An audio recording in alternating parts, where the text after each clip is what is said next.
Just a reminder to mute your microphones if you don't mind. Okay, let's get started. Thanks so much for joining everyone today. My name is Mike Optis. I'm the president and founder of Veer Renewables, and effectively its only employee right now. And I'm here to talk about our first product release called WakeMap, which I believe will be the next generation in wind resource modeling.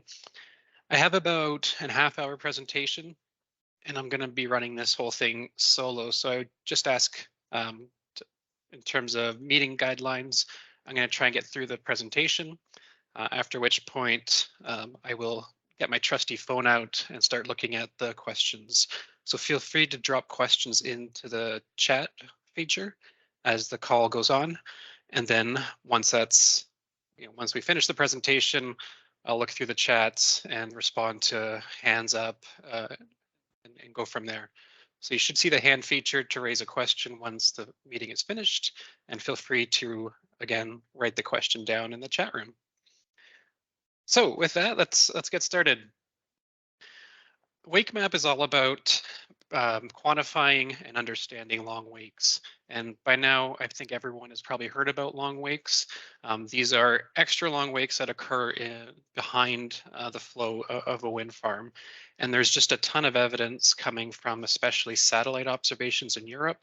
This is one example in the German Bight, which shows several wind farms in white here, and really long, deep velocity or wind speed deficits in the wakes of these wind farms, extending 25 to 50 kilometers, much longer than we are ever used to thinking about. And this is obviously a growing problem worldwide, but especially in the US Atlantic as we start to build out, very dense, very big wind farms. And there's a lot of concern right now of what long wakes might look like there. I hope in this presentation, though, to illustrate that I think we've mistakenly thought this was confined to offshore, that this was really an offshore problem. And I think that's because this is where all the observations have been coming from so far. But I hope in this presentation just show you that we are seeing them onshore as well. And on the right here, this is an example of some wind farms in North Texas, simulated using WakeMap that show under certain atmospheric conditions, which I'm going to dive a lot into during this talk, that we do see these long wakes occurring onshore as well. And I think that's been a bit of a blind spot, and I'm hoping to correct that with WakeMap. And so the impact, of course, is significant, and I'd argue is getting worse as we build more and more wind farms. I mean, we're talking about massive wake loss predictions that are coming out for the US offshore. I've seen reports anywhere saying 20 to 35% total wake loss factors for these wind farms. And about up to half of that is usually attributed to external or neighboring wake effects. So this is a big impact and way higher than we're used to seeing with in our typical energy estimates for wind farms. Onshore, the losses are less severe and certainly far less studied, but I'd argue are still quite substantial. Last fall at the ACMP R&T conference, me and some colleagues from EDF looked at several wind farms, about 14 in total, to look at what the AEP or annual energy production impact was on these wind farms from their neighbors. And we broke that into all neighbors in these more densely developed areas, as well as neighbors just at least 10 kilometers away. And what you can see is that the losses are very high. These are all modeled, these are all based on WakeMap, but all the same, ranging from 2% to 8%. So 8% loss on AEP from neighboring wind farms. And when we drop that to neighbors that are at least 10 kilometers away, that number can be really low, or it can be still up to 5%. That said, we were targeting wind farms that looked to be the most suspicious in terms of neighboring wake losses, but numbers like this should at least draw some concern of what the potential impact might be onshore. And so, I mean, we're talking about millions of dollars of lost revenue in an offshore context that is probably even in the billions at this point, and we've really been largely unaware of it as we build out wind farm capacity. And that's become a problem because our standard tools that we use for assessing wake losses just simply aren't up to the task for estimating long wakes. And that's because long wakes are inextricably tied to atmospheric stability. And I'll talk a lot about what that is and why that is during the course of this webinar. But in short, our suite of engineering wake models, for the most part, do not consider any atmospheric stability, or if they do, it tends to be in very simple and I'd argue inadequate terms. And because of that, we generally see these wake models limiting wake propagation to about 50 rotor diameters in length. And so that equates to about 5 kilometers onshore and about 10 kilometers offshore. So simply put, they're simply not catching these long wake phenomena that we're seeing more and more of. And so this changing wind energy landscape really requires a better tool to understand and quantify these long wakes. And I say changing because we continue to rapidly expand global wind farm capacity.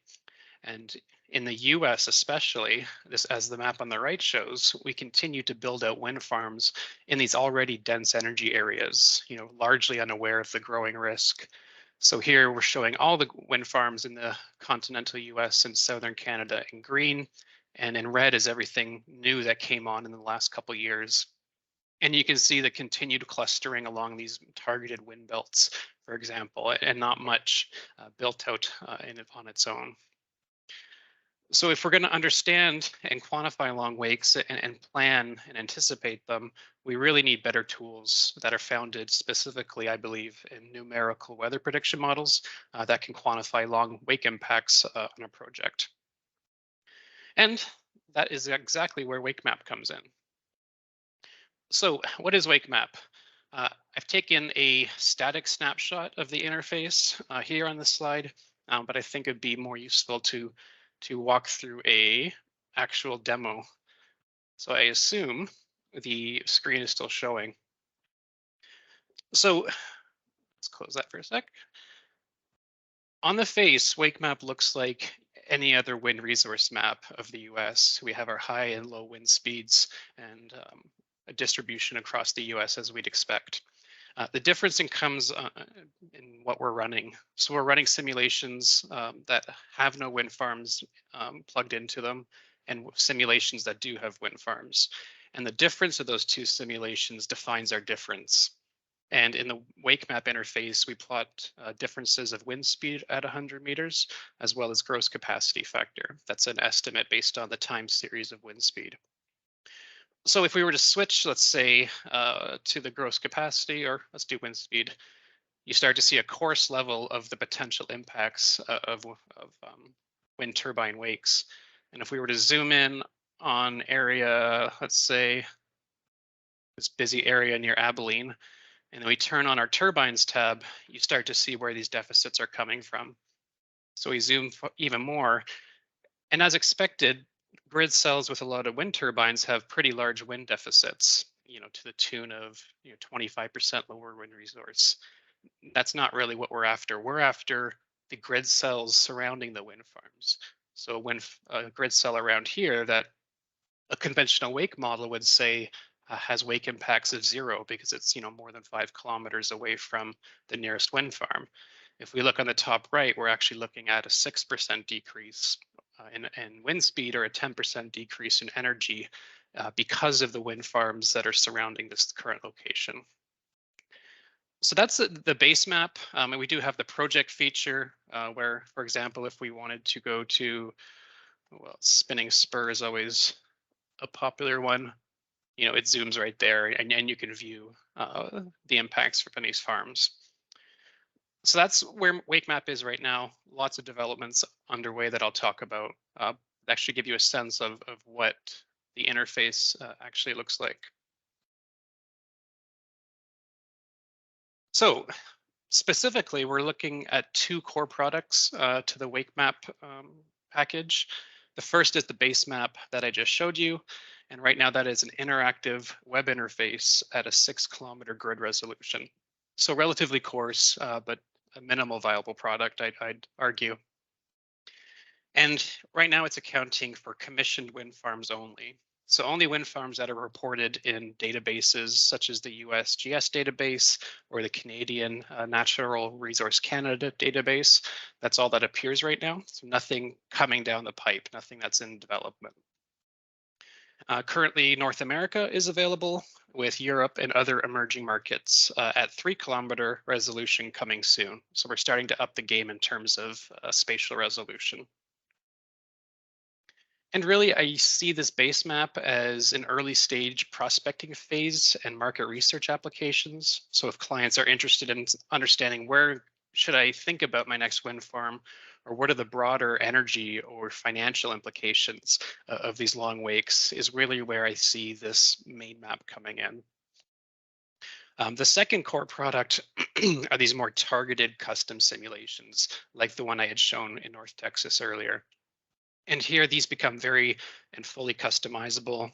We can go down as low as 1 kilometer resolution, excuse me, as well as a very targeted domain focused on a particular area of interest. And here the options are endless. We can look at different layout options, different turbine models, et cetera, to better understand a region that a client is particularly interested in. And I see much more applications for these custom simulations. And they're generally going to revolve around wind farms that aren't yet built. So maybe you have an area that you're interested in building in, or maybe you have an existing wind farm, but neighbors are about to come online, or neighbors about to be repowered, and you want to understand the impact of energy. And maybe you want to understand if neighboring wind farms have something to do with your P50 bias at your site. And that's where um, a custom simulation could really come in. Sorry, I'm nursing a bit of a sore throat, so I'll probably have to lubricate a few times. So quickly, some other key technical details on WakeMap. We model a full year, and not just any year, but a typical meteorological year. And so we basically are selecting months over the course of 20 years that best represent the long-term month. So for example, January 2016 best represents the mean conditions over, the 20-year January. And that's the month that we choose. And this allows us to take loss values from WakeMap and plug them directly into annual energy production estimates. So there's value there for sure. We're running everything and accessing data all through Amazon Web Services, cloud computing. So pretty efficient, pretty reliable, and scales really well with these larger maps, as well as these multiple custom configurations. There's really effectively no limit in how quickly and how fast we can run things.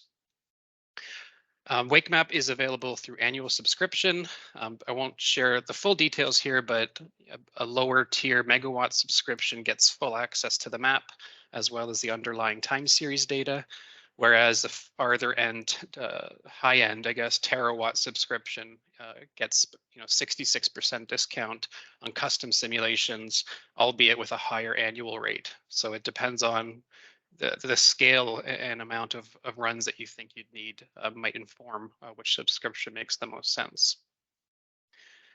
And just very quickly, I think I've already alluded to some of the features or questions that WakeMap has and can answer.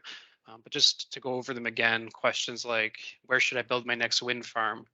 What are the impacts of that soon to be neighbor that's 10 kilometers away, but 500 megawatts, say? And should I be worried not just about this soon to be neighbor, but the neighbor that's about to repower with turbines that are 3 times as large? And as I had said before, are neighboring farms causing my P50 bias? Has my energy dropped by a certain amount? And did that align perhaps with neighboring projects coming online? And I've seen this time and time again that it can explain a fair amount of the bias that we're seeing. Further, interestingly, as we get into this what I call gigawatt scale industry, where companies and developers are aiming real big, building gigawatt level wind farms with their own transmission systems in more remote areas. And this becomes more relevant because now your neighbors are yourself. You have like 10, the equivalent of 10 wind farms over a big area. And how you design that and optimize and limit neighbor losses has a huge impact on your bottom line. And finally, I see a lot of benefit in bias correcting wind energy forecasts. These are rooted in numerical weather prediction models that don't account for wind turbines. And so a map like WindMap or WakeMap um, should be able to provide that info to give better wind energy forecasts. So that's basically the 10 slide pitch, if you will. I wanted to spend the next 20 minutes diving a lot deeper into the science and the features of WakeMap. So I want to spend quite a bit of time on just the mechanism of long wakes in general and how they're being modeled before moving on to the extensive onshore evidence of long wakes that I've compiled and how we're using that to validate WakeMap in these onshore situations. And then I'll finish by talking about incoming or upcoming improvements to the WakeMap interface and the WakeMap product. So if we're going to talk about wake recovery, we essentially have to talk about turbulence. This is a plot of a single turbine, as we've seen time and time again from last 30 years of what a wake looks like behind a single turbine. So higher wind speeds are dark, lower wind speeds are low. They increase with height as we'd expect. And as winds pass through the turbine, there's this region of wind deficit or wake that extend, you know, several hundred meters before slowly dissipating and eventually recovering. And the question is, how do wakes recover? What's the mechanism? And really, turbulence is at the heart of it. We need turbulent mixing more specifically vertical turbulent mixing, to take those higher winds aloft and mix their momentum down to the surface in order to wash out these wakes and recover. And you can see that over time as we get more and more mixing and we get more and more of this wake recovery happening. So without turbulence, wakes can go much, much farther, and vertical mixing through turbulence is the dominant mechanism for wake recovery. And as it turns out, turbulence and atmospheric stability are very tightly tied. And I'll define what atmospheric stability means here. Um, the best way to do that, I think, is to show an example. So let's pretend we have a surface here. That's a flat surface in Oklahoma, let's say. And on a hot summer day with a clear sky, we have a really strong sun warming up the surface a lot, resulting in warmer air being right below cooler air. Warmer air is less dense than cool air, so that has a tendency to rise, so that hot air will rise. But physics says we have to replace that air. We can't just have a vacuum. So what happens is cold air comes in to replace it. That cold air gets heated up again. It rises, needs to be replaced, and the cycle continues. And what you end up with is an atmosphere that is stirred up with a lot of turbulence, large, big convective vertical structures, small turbulent eddies. It's chaotic and beautiful, I suppose. And we call this, unstable conditions. It's a very common hot summer day.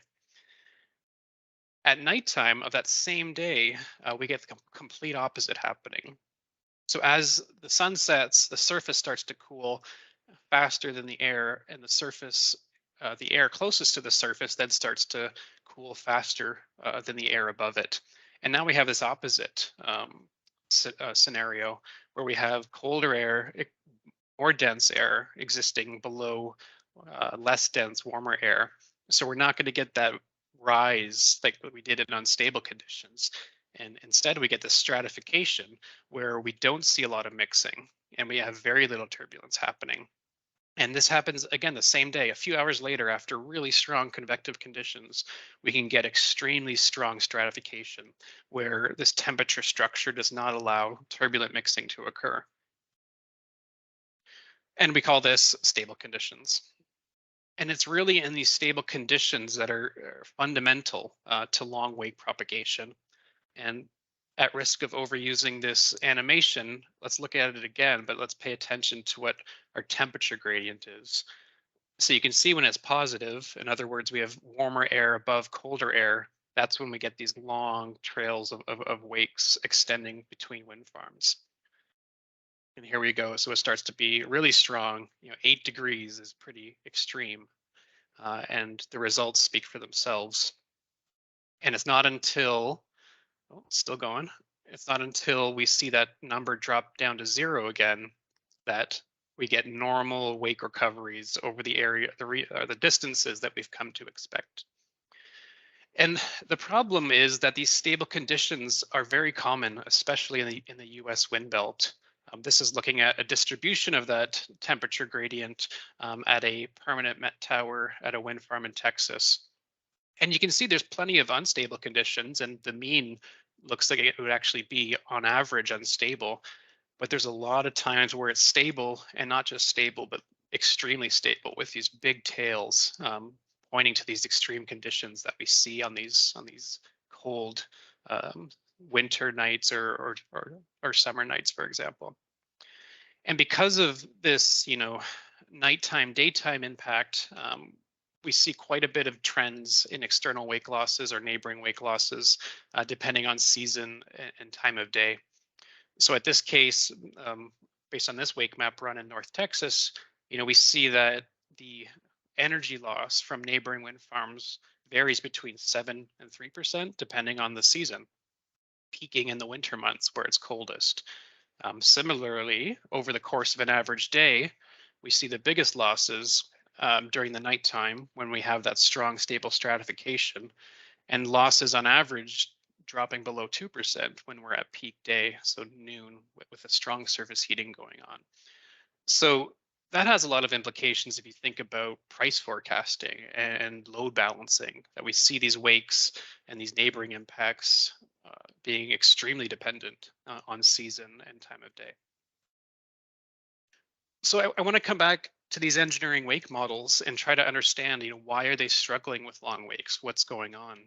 And whether we're talking about the eddy viscosity model or the Jensen model or the Park model, they all share a general common characteristic, that they were designed for and tuned by wake losses within a wind farm. So not wake losses between wind farms, but within a wind farm. And as you might have guessed, conditions inside and outside a wind farm can be very different, especially in stable conditions. And so I can illustrate that using a simple setup. With working with an industry partner, we had this wind farm where we have two met masts, one on the southwest, one on the northeast end.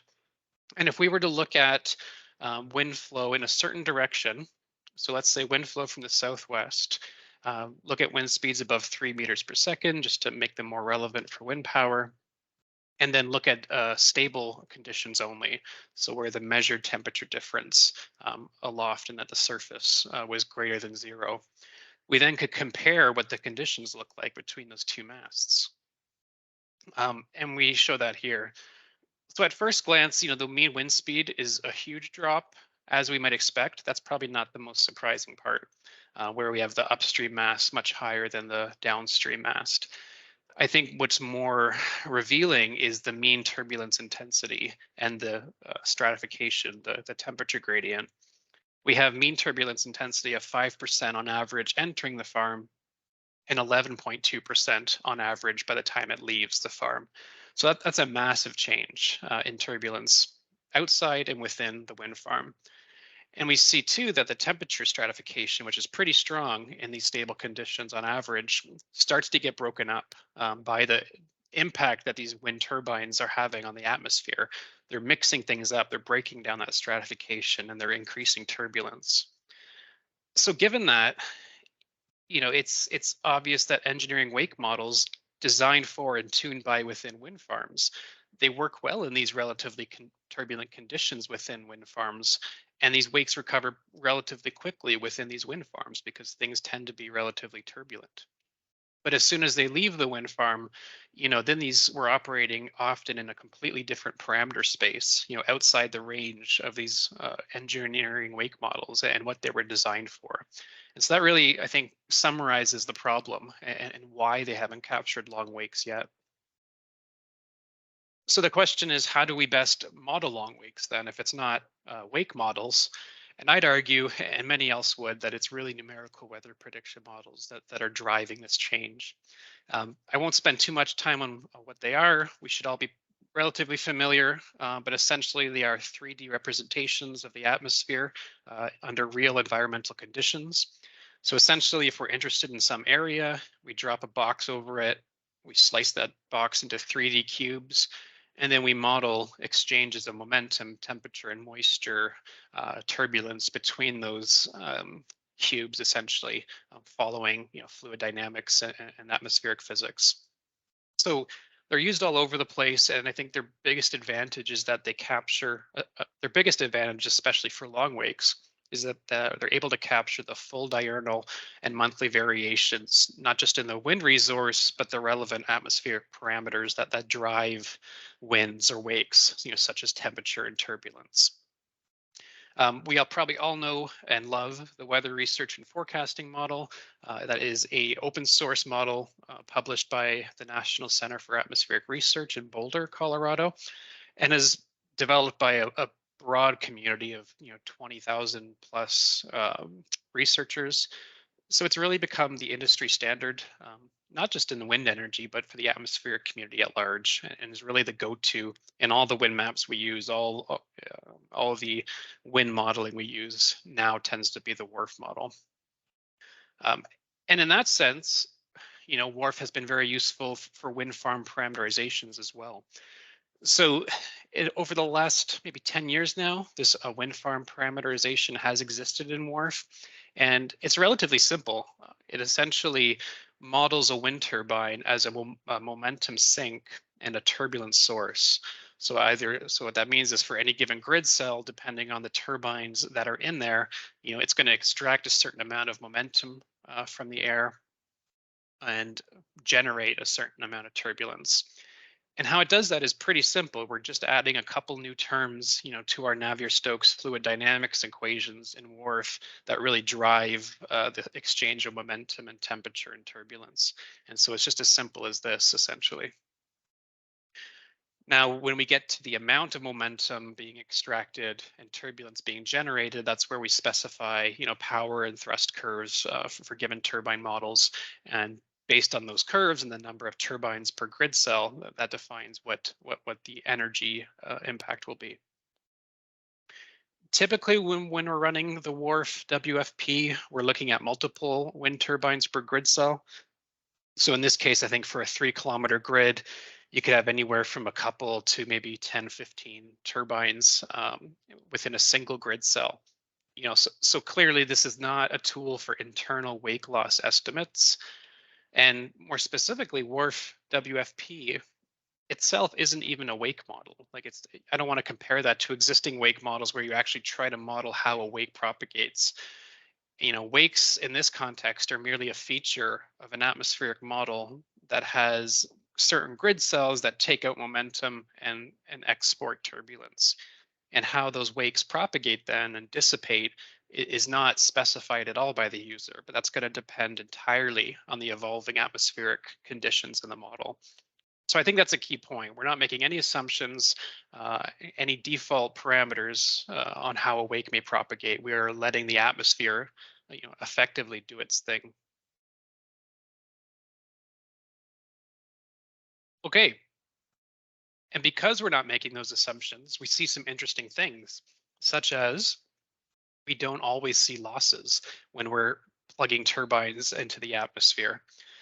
These momentum sinks can be significant, and in WRF, though, they effectively act as an obstacle. So as airflow approaches a wind farm or these momentum sinks, and it sees that wind energy slow down, atmospheric physics, or the law of conservation of mass, dictates that we want to take the path of least of resistance around that wind farm. And so it may go up if it can, but in stable conditions, it's going to want to accelerate where that vertical motion is suppressed. So it's going to want to accelerate around the wind farm. And we've seen that, in really drastic case on the offshore California.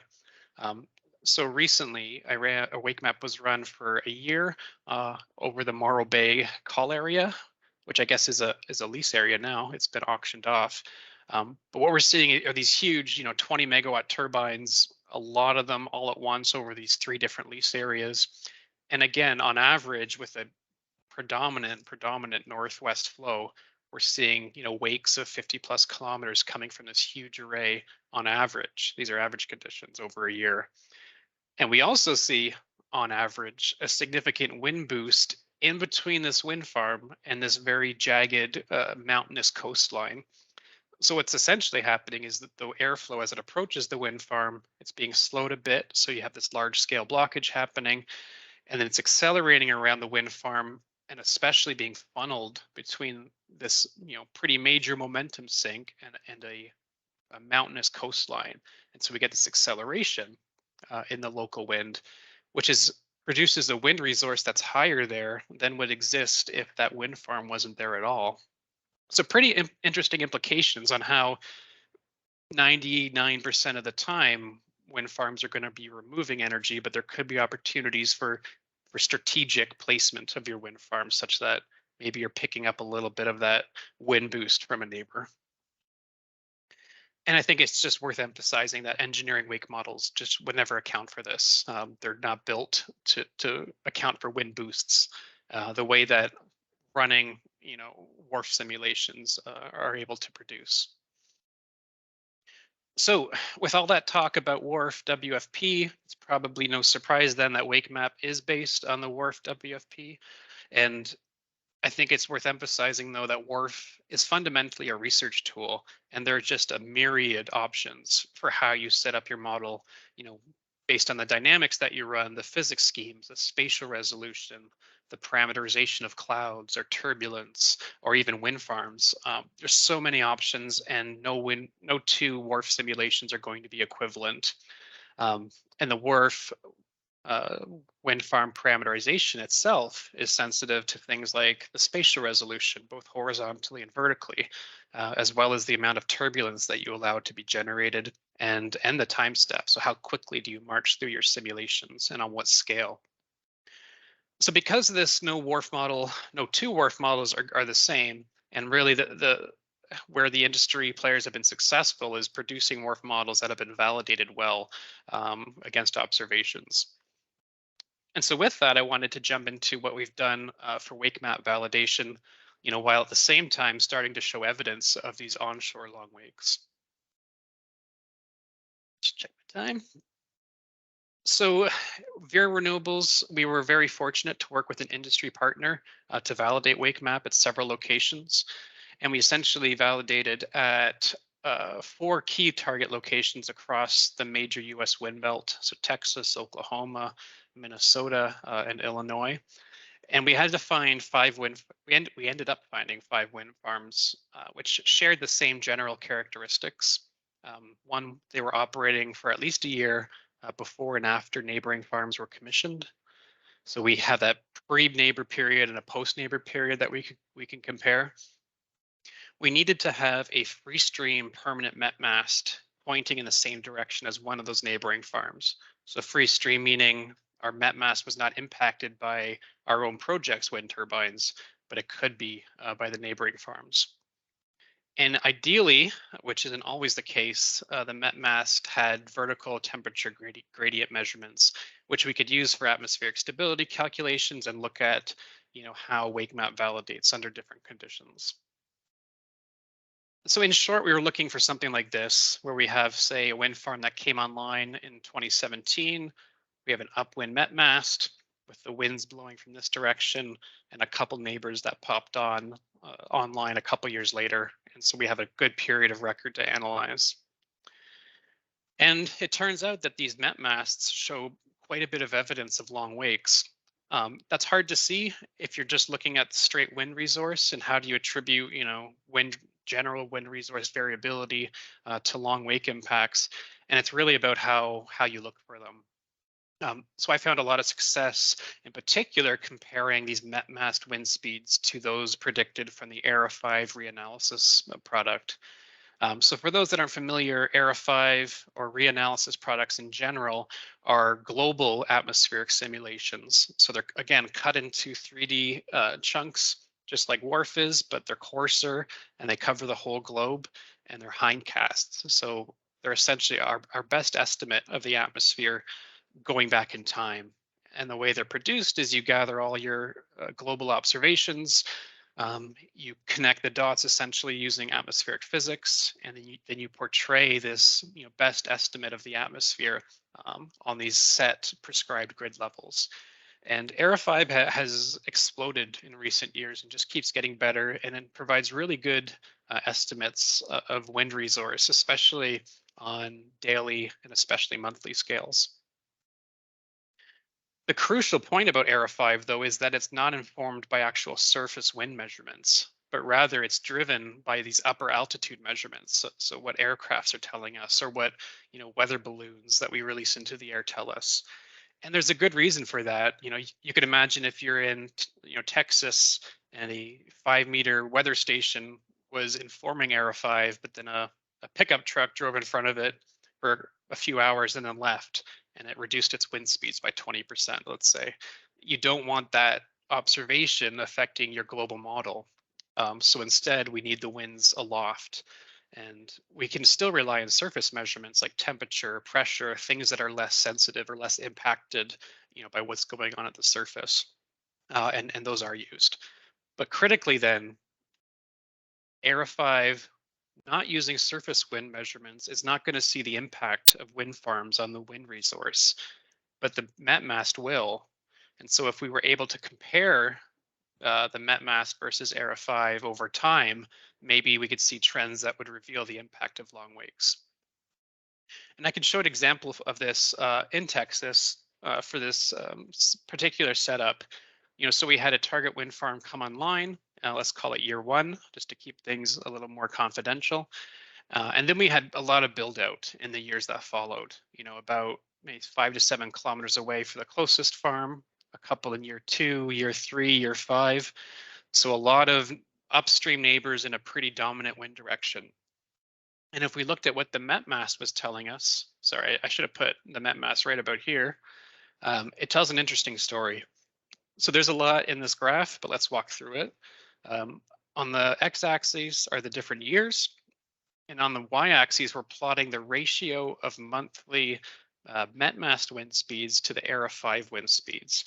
And we normalize that ratio in a way that we start off at about 1. And then we want to examine, as these wind farms come online, what the trend in the resource looks like.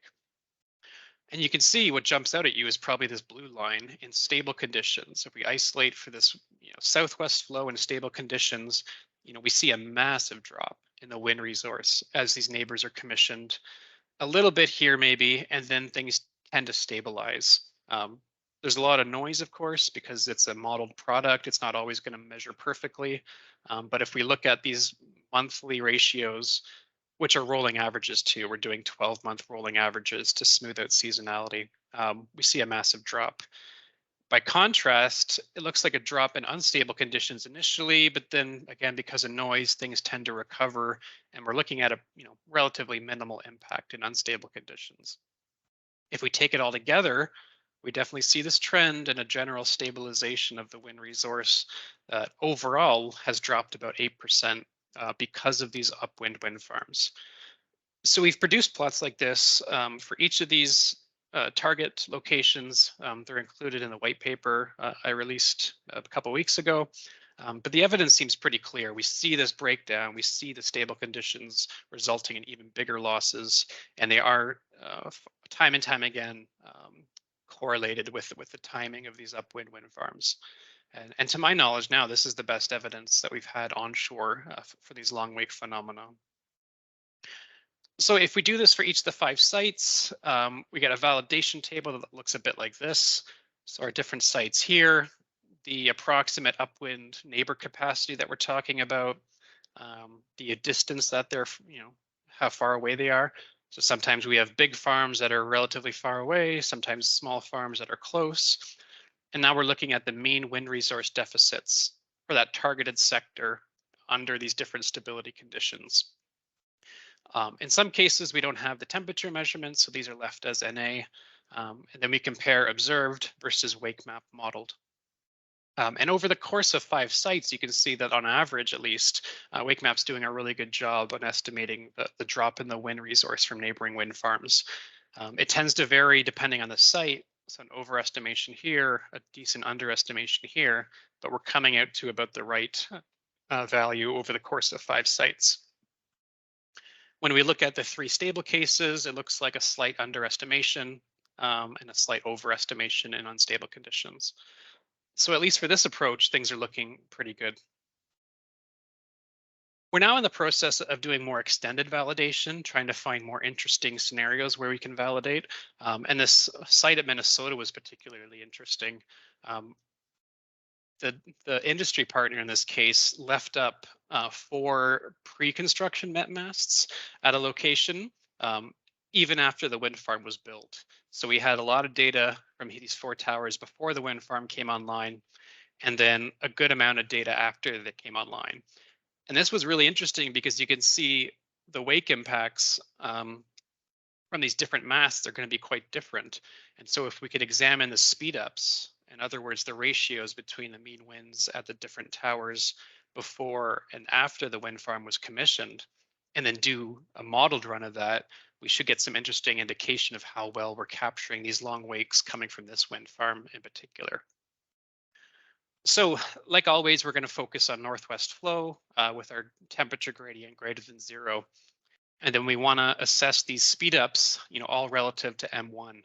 So how much greater of a wind resource does M1 have versus M2 before and then after the wind farm came online? And the results look pretty promising. So now we're looking at the speed up ratios between M1 and the other masts. And there's 4 different columns here. We have our observed pre-farm speed up and our modeled pre-farm, and then post-construction observed speed up and post-construction modeled speed up. So in blue, for example, what this says is that before the wind farm came online, M1 and M2 basically had the same resource, less than 0.5% difference.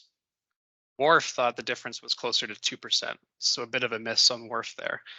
Now, once that wind farm came online and M2 started to be more impacted by the wakes than M1, we see that speed up jumps to over 6% observed, and WRF doing pretty well with a 5.5% speed up now in this post-construction framework. So pretty good result overall. M3 looks pretty decent as well, equivalent to start, maybe a little short on the deficit in the post-construction scenario. And it looks like a bit of a miss at M4, where we have this, pretty big difference pre-construction, and then they end up looking similar post-construction. And part of that's this mast. It was really close to these wind farms. We're at a 3-kilometer resolution wake run, so we're not resolving the impacts as well as we would have liked at M4, whereas M3, M2, M1 have decent distance and allowed better results. But overall, yeah, between this and the other one and one more validation effort, we're starting to get pretty confident about what WakeMap can do. So we've started looking too at power production. So WRF has these power curves and thrust curves built into its model to account for the momentum extraction, essentially. But it also outputs power on each time step based on those power curves.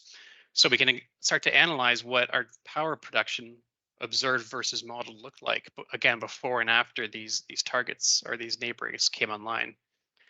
So in this case, we are at a Texas site again for our target farm, and we had this scenario again where we had a lot of build out farther away this time. Like the first wind farm was about 10 kilometers away. This might be more like 30, so pretty distant. So we're not going to see huge signals. But if we looked at flow from the south and then looked at what the energy production was before and after the neighbors, we get something that looks like this.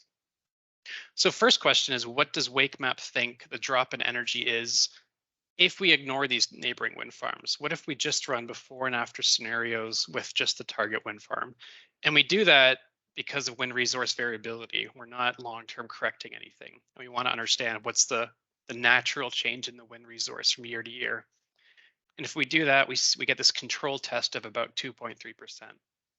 Meaning that this resource happened to be 2.3% higher in this post-neighbor period, excluding the impact of these neighbors. If we then throw in the neighbors in our post-construction result, we get a jump to 6.6%. So effectively, these neighbors have reduced the energy output by about 4%. And if we compare that to what the observed is, so observed didn't have these neighbors, the post period does, we see really great agreement of about within 0.2%. So these were like three different approaches for validation. Different methods, different results, but I'd say overall, we're seeing that WakeMap is validating, very well under a range of geographies and different wind farm arrangements. And I'd also just point out that validation really is never ending. As we work with more industry partners, as more people get WakeMap runs, we certainly want to keep validating as much as we can and build up that confidence and build up that trust. Okay, we're down to the end. I wanted to show just a couple more slides on where we're going with WakeMap. So coming soon, we saw this interface before. We're all familiar with what's currently offered. If you click on a cell, you're shown just basic information of the long-term reductions in the wind speed and gross capacity factor. Coming in not too long is going to be more detailed information per grid cell. So I've blown these up here a bit more, but when you click on a grid cell, soon it's going to pop up with information on your wind speed deficits by sector, which is pretty relevant. And you can see here much greater losses when flows from the south, as you'd expect, than from any other direction. And we'll also offer plots of hour of the day or month to show how these wind deficits vary depending on season and time of day, with also the option with a single click to download the underlying time series data that's been used essentially to produce all of these more higher level plots. The second impact, or the second upgrade coming soon too, is to expand the map, not just to expand the interface, let's say, not just to show the main base map, but be able to visualize every run that you've done so far. So in this case, I made up some names: Southern Sun, Canuck Ridge. These would be custom simulations that were requested beyond the base map subscription. So let's say a client offered a 3-kilometer run and a 1-kilometer run. The idea is, and what we're working on, is to have this interface host all the data. So depending on the base map that you want, or if any custom run, you could click on it and it would show that run and have all that information too, like the time series download, the seasonal and diurnal trends, all within a single interface to keep it easy and convenient for you to manage everything that you've run so far. Finally, I alluded to this before, but we are going to expand to Europe, and not just at 6-kilometer, but at 3-kilometer resolution, and start to explore the impact of what is, a lot of wind farms, as you could guess. I mean, you can't even see Germany written here because they have so much built out. And I'm particularly interested to see what happens offshore, given how much that's developing right now and how densely it's developing. So stay tuned in the next couple months as this is released and what the impacts will look like there.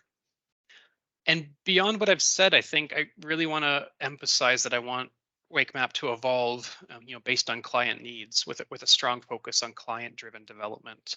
So over the next, coming months, as we work together, I want to understand, what additional tools do you need, and what doesn't WakeMap have that would help you in your day-to-day operations?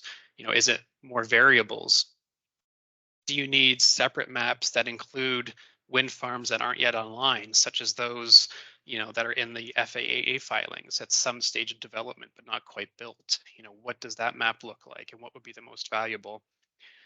And are higher level, metrics useful, like financial risk?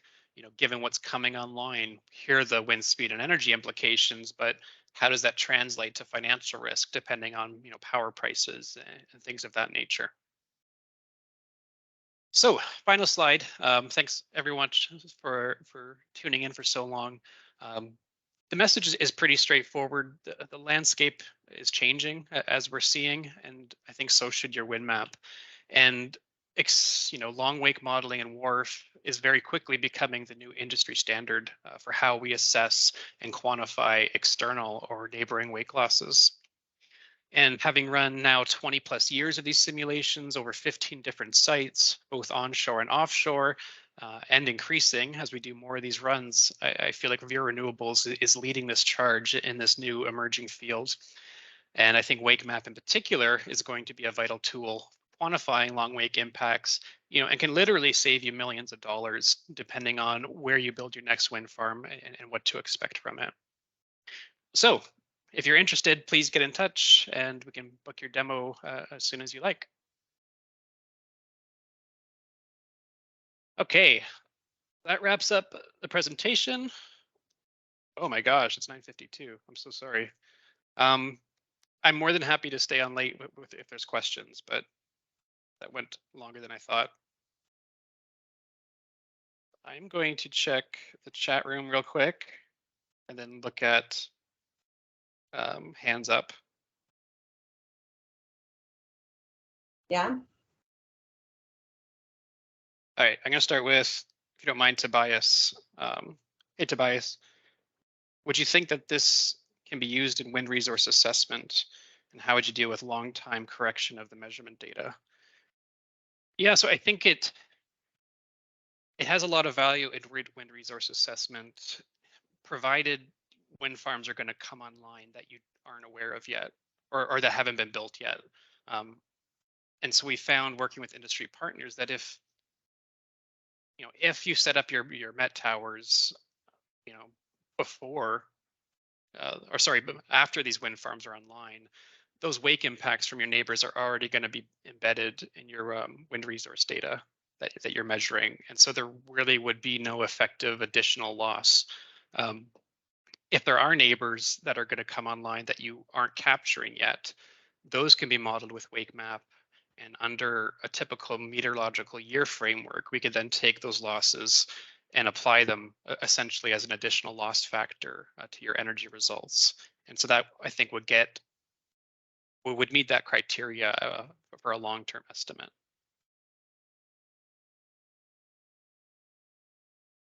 Okay, Curran Crawford, hello. What would you expect for offshore validation results? It's a great question. I mean, we're modeling turbines that in many cases don't exist yet, that are really high up in the atmosphere where things are more stable, 15, 20 megawatt, 21 I've even been asked to do recently. So in principle, WRF should be location and height agnostic. It's modeling the atmospheric physics in any location, and wake recovery and wake propagation are just functions of the prevailing atmospheric conditions. So my expectation would be that it should validate, decently well, especially because it's flat terrain, and a coarser model is going to do better there than, let's say, complex terrain. So I would say it should validate well, but it is a big missing point right now for all of these big wake loss estimates, that we don't have any offshore validation yet, and we're operating in a space that is well beyond what we're seeing onshore. But I'm cautiously optimistic, let's say. Okay, those are the two questions I see. I'm going to see if I can find any hands. I think I heard somebody talk, so maybe if you just want to. Is it Miriam that had a question? Yes. All right. So hi. Mike, thank you so much for the interesting talk. It was really nice. And as you may remember, I have also done some similar research in this area, and it's very exciting to see similar results. I just have a question, a technical question. So you mentioned that WakeMap is based on WRF wind farm parameterization, which I assume it's going to be the fish parameterization. It is, yep. Okay. I'm wondering how you handle the TKE coefficient, because it's very important in defining the wake or wake length, and it's not, in my understanding, it's not really validated what percentage of the the remaining energy should be turned into TKE. So I'm wondering how you handle this. Yes, so we spent a lot of time reviewing the literature and what different people used and how that was validated. Um, and so we went with a 0.25 TKE generation factor. And we also tested different factors against some of this validation data and generally saw that, 0.25 seemed to capture these wake effects best, in these onshore cases that we looked at. So I haven't published any information on that sensitivity analysis. So it's just, taking my word for it at this point. But we did find that the 0.25 tended to validate the best. Thank you. Great, thanks, Miriam.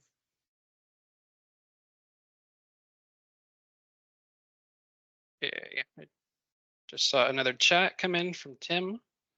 So what does this focus on long wakes imply for typical static wind resource density estimates over large areas used in many studies? Yeah, I think the density is going to be, decreasing if we're talking about realizable energy output. And I'd be really interested in seeing some of these broader studies. If you look at some of these really dense areas where we're building, 3-4 megawatt turbine, wind farms now, are we seeing general degradations in the amount of net capacity factor?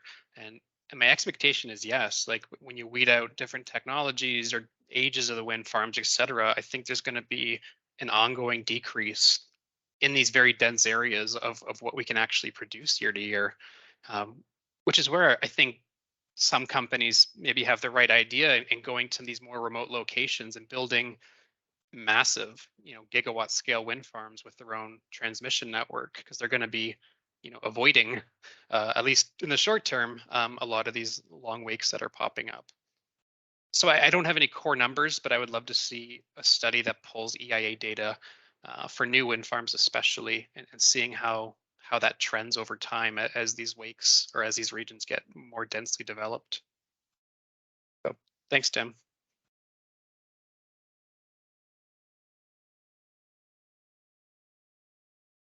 Okay, we're almost at time. So any other questions?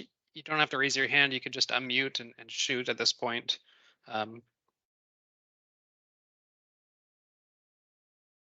yeah, feel free to interrupt me if you do, but otherwise, this meeting or webinar has been recorded. I'll happily make that recording available to anyone who missed this. But yeah, I wanted to thank you very much for your time and for joining this webinar today. And yeah, please reach out if you have more questions or you want a demo. And if that's it, thanks and enjoy the rest of your Wednesday.